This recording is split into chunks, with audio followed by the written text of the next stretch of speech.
సాధారణంగా చిన్నతనంలో కొందరు పిల్లలు ఎక్కువగా పొసెసివ్ గా ఫీల్ అవుతూ ఉంటారు. ఇద్దరు అన్న తమ్ముళ్ళు లేదా అక్క చెల్లెళ్ళు అంటే ఎక్కువగా గొడవ పడుతూనే ఉంటారు.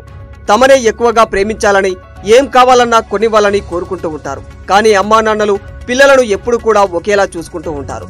కేవలం చిన్నతనం వల్ల పొసెసివ్ గా ఫీల్ అవుతూ ఉంటారు పిల్లలు. కొన్నిసార్లు ఈ చిన్న సంఘటనలు కాస్త పెద్ద గొడవలకు కూడా దారితీస్తూ ఉంటాయి. అచ్చం ఇలాంటి ఘటన ఒకటి ప్రస్తుతం వార్తల్లో నిలిచింది. ఢిల్లీలోని ఉత్తమ్ నగర్ లో కమలేష్ తన భర్త కూతుర్లతో కలిసి ఉంటుంది. అయితే అక్క చెల్లెలకి ఇద్దరికి కొంత గొడవలు జరిగేవి. ఎప్పుడూ కూడా చెల్లెలికి ఎక్కువగా సపోర్ట్ చేస్తారని, ప్రేమతో చూస్తారని అక్క శ్వేత కోపంతో రగిలిపోయేది. ఈ క్రమంలో శ్వేత ఇంట్లో నుంచి గొడవపడి బయటకి కూడా వెళ్లిపోయింది. ఆ తర్వాత కొద్ది రోజులకు తల్లిదండ్రులు ఆమె బయట ఇల్లు కొనుక్కోవడానికి సహాయం కూడా చేశారు. అయితే ఆమె చెల్లెలు ఉద్యోగం కూడా చేసేది. అది కూడా శ్వేతకు నచ్చేది కాదు.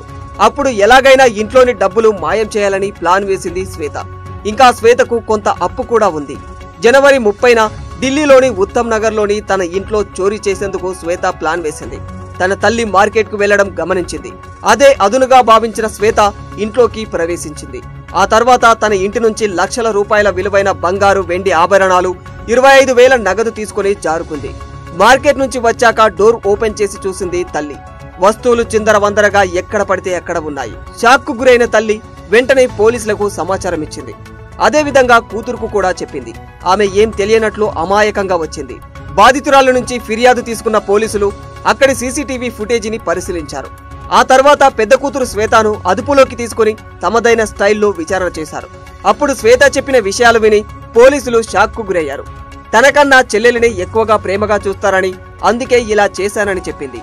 చిన్నతనం నుంచి తల్లిదండ్రులపై ఈ విషయంపై తనకు కోపం కూడా ఉండేదని చెప్పుకొచ్చింది.